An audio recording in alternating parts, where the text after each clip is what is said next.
Baie welkom by die voorlesing van die Afrikaanse Sabbatskoolles vir blindes en swaarsiendes.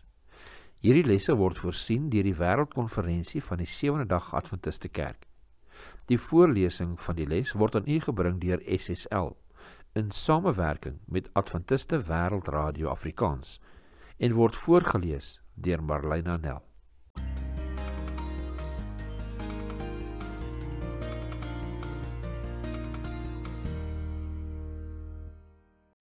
Dinsdag 25 November.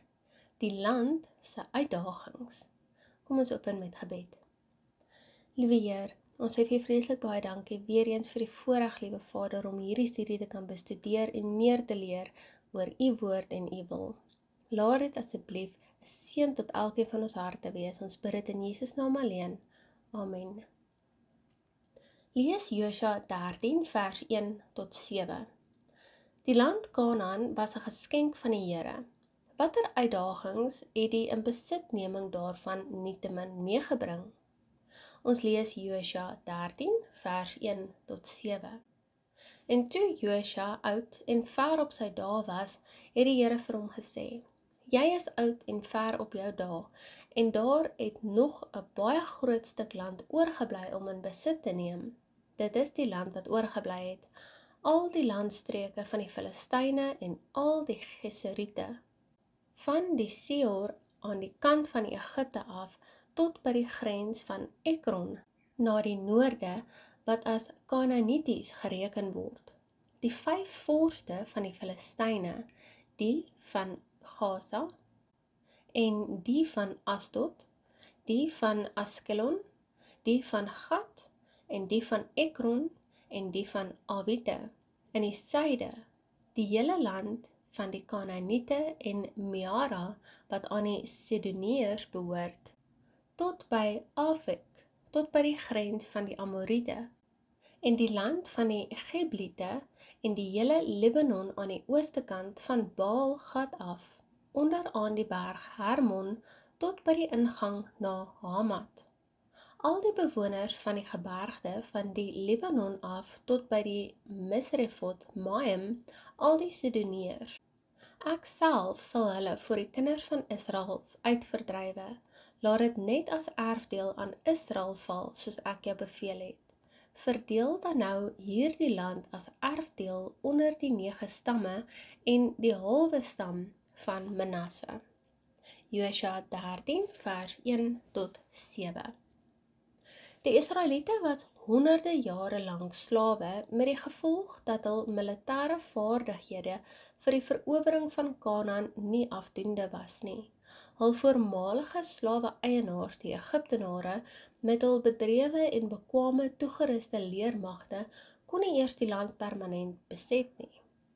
Vanweë die ondeurdringbaarheid van Kanaan se vestingstede was al die Egiptenare se pogings om Kanaan geheel en al te verower vergeefs. Die einste land wat hul Egiptiese slawe-eienaars nie in staat was om te onderwerp nie, die word hierdie voormalige slawe nou aangesê om in besit te neem. Om hierdie taak suksesvol te kon uitvoer, sou dit deur die genade van die Here alleen en nie op eie stoom nie aangepak moes word. Josua 13 tot 21 gaan oor die verdeling van die beloofde land onder die stamme van Israel.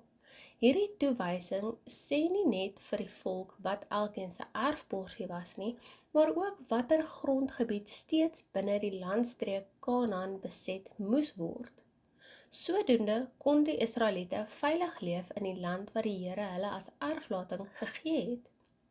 Hulle was die regmatige en wettige huurders van die grond wat God in sy besitting het. Tog vereis hierdie goddelike onderneming 'n menslike respons. Die eerste helfte van die boek Josua toon hoe God die land aan die volk oorhandig het deur die Kanaaniete te verdrywe, en die tweede helfte lewer verslag oor hoe Israel die land in besit geneem het deur hulle daar te vestig. Die ingewikkeldheid van hierdie verowering lig die dinamika van ons verlossing toe. Net soos Israel kan ons niks doen om ons verlossing te verkry nie. Efesiërs 2 vers 8 en 9 sê vir ons: Want uit genade is julle gered, deur die geloof, en dit nie uit julleself nie, dit is 'n gawe van God, nie uit die werke nie, sodat niemand mag roem nie. Efesiërs 2 vers 8 en 9. Dit is 'n geskenk. Net soos Kanaan die Here se geskenk aan Israel op grond van hul verbondsverhouding met hom was. Hulle was beslis nie verdienstelik nie. Deuteronomium 9 vers 5 sê vir ons: Nie ter wille van jou geregtigheid en die opregtheid van jou hart kom jy in om hulle land in besit te neem nie, maar weens die godloosheid van hierdie nasies verdrywe die Here jou God hulle voor jou uit. En om die woord te vervul wat die Here jou vaders, Abraham, Isak en Jakob gesweer het. Deuteronomium 9 vers 11. Vir die Israeliete om God se geskenk te kon geniet, moes hulle egter al die meegaande pligte wat die bewoning van die land behels het, aanneem. Insgelyks moet ons die heiligmakingsproses ondergaan en opreg gehoorsaam wees aan die vereistes waaraan ons as burgers van die koninkryk van God onderhewig is. Hoewel die twee nie in elke opsig ooreenstem nie, is die ooreenkoms tussen die feit dat die Israeliete die land uit genade ontvang het en dat ons verlossing uit genade ontvang het, nagenoeg aan mekaar.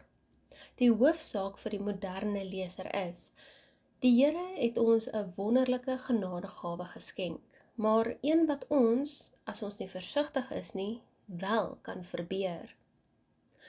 Hoekom hedendaagse Christene voor soortgelyke uitdagings as die wat die inbesitneming van die beloofde land meegebring het te staan? Ons lees Filippense 2 vers 12. Daarom, my geliefdes, soos julle altyd gehoorsaam gewees het, nie in my teenwoordigheid alleen nie, maar baie meer nou in my afwesigheid, werk julle eie heil uit met vrees en bewering. Hebreërs 12 vers 28 vir afsluiting. Daarom, omdat ons 'n onwankelbare koninkryk ontvang, laat ons dankbaar wees en so God welbehaaglik dien met eerbied en vrees. Hebreërs 12 vers 28.